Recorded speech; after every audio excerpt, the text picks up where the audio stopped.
Hello student, today we are going to discuss the first numerical of alum as a coagulant.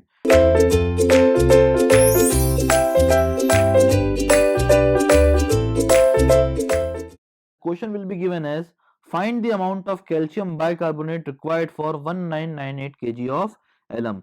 We know the relation between alum and calcium bicarbonate. 1 kg of alum requires 3 into 162 divided by 666 kg of calcium bicarbonate, which we had already studied.